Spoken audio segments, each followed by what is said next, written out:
ಮೊನ್ನೆ ಹೇಳಿದ್ದೆ ಗೃಹ ಮಂತ್ರಿಗಳಿಗೆ ಅವ್ರದ್ದೇ ಧ್ವನಿ ಅನ್ನುವಂಥದ್ದನ್ನು ನೀವು ಪರೀಕ್ಷೆ ಮಾಡಿರ್ತೇಳಿ. ಇವತ್ತು ಗೃಹ ಮಂತ್ರಿಗಳು FSL ರಿಪೋರ್ಟ್ ಕೇಳಿದ್ದಾರೆ. ಅದು ಬಂತಂದರೆ ಇವತ್ತೇನು ಆಘಾತಕಾರಿಯಾದಂಥ ಅನೇಕ ಅವರ ಬಗ್ಗೆ ಆರೋಪಗಳೇನು ಬರ್ತಾ ಇವೆ, ಇದು ತನಿಖೆ ಆಗಬೇಕು.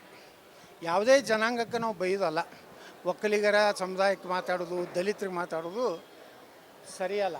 ಒಂದು ವೇಳೆ ಅವ್ರದ್ದೇ ಧ್ವನಿ ಇತ್ತಂದರೆ ಸರ್ಕಾರ ನಿಪಕ್ಷಪಾತವಾಗಿ ನಾವೆಲ್ಲ ಬೆಂಬಲ ಕೊಡ್ತೀವಿ, ಸಪೋರ್ಟ್ ಕೊಡ್ತೀವಿ. ಯಾಕಂದರೆ ಯಾವುದೇ ಇವತ್ತು ಒಕ್ಕಲಿಗರ ಸಮಾಜಕ್ಕೆ ಅದನ್ನೆಲ್ಲ ನಾನು ನೋಡಿದ್ದೀನಿ. ಆದರೆ ಅದು ಒಳ್ಳೆಯದಲ್ಲ.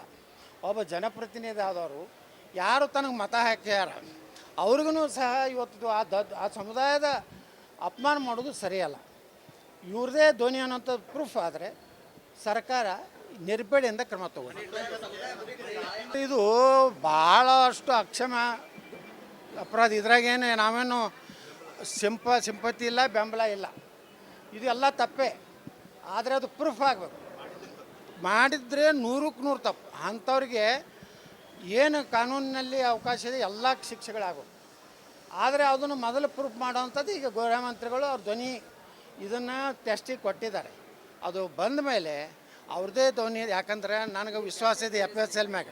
ಹಿಂದೆ ನೀವೆಲ್ಲ ಮಾಧ್ಯಮದವರು ಪಾಕಿಸ್ತಾನ ಬರೋದು ವಿಧಾನಸೌಧದಲ್ಲಿ ಘೋಷಣೆ ಹೋಗಿದಾಗ ಇಡೀ ಕರ್ನಾಟಕದ ಎಲ್ಲ ಮಾಧ್ಯಮಗಳು ಅವ ಪಾಕಿಸ್ತಾನ ಪರ ಘೋಷಣೆ ಕೊಟ್ಟಾನಂತ ನೀವೆಲ್ಲರೂ ಹೇಳಿದ್ರು ಸಹಿತ ಇದೇ ಪ್ರಿಯಾಂಕಾ ಖರ್ಗೆ, ಇದೇ ಗೃಹ ಮಂತ್ರಿ, ಇದೇ CM ಅದು ಅಂದಿಲ್ಲ ಅಂದರು.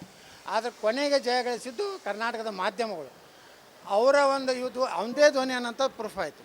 ಅದೇ ರೀತಿ ಮುನಿರತ್ನಂದು ಪ್ರೂಫ್ ಆದರೆ ಏನು ಕಾನೂನಿನಲ್ಲಿ ಯಾವ ಕಠಿಣ ಶಿಕ್ಷೆ ಕೊಡಲಿಕ್ಕೆ ನಾನು ಬೆಂಬಲ ಕೊಡ್ತೀನಿ. ಯಾಕಂದರೆ ಯಾವುದೇ ಇಂತಹ ಹೇಯ ಕೆಲಸವನ್ನು ನಾವು ಒಪ್ಪುವುದಿಲ್ಲ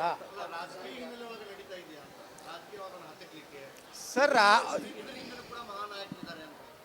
ನೀವು ನಿಶ್ಚಿತವಾಗಿಯೂ ಮಹಾನಾಯಕರು ಇದ್ದೇ ಇದ್ದಾರೆ. ಆದರೆ ಇವು ಆರೋಪಗಳೇನದಾವಲ್ಲ, ಈ ಆರೋಪಗಳು ಯಾರೂ ಕ್ಷಮೆ ಮಾಡುವಂಥ ಆರೋಪಗಳಲ್ಲ. ಪ್ರೂವ್ ಆಗಲಿ, ಅವರೇ ಮಾಡ್ಯಾರ ಪ್ರೂವ್ ಆದರೆ ಅವ್ರಿಗೆ ಶಿಕ್ಷೆ ಆಗಲಿ. ಪ್ರೂವ್ ಆಗದೆ ಹೋದರೆ ಅವರು ಎಲ್ಲ ಇದನ್ನು ಫೇಕ್ ಇದೆ ಅನ್ನೋಂಥದ್ದು ಹೋದರೆ ಇದನ್ನು ಯಾರು ಕೂತು ಮಹಾನಾಯಕರು ಮಾಡ್ತಾರೋ ಅವ್ರಿಗೆ ಶಿಕ್ಷೆ ಆಗಲಿ.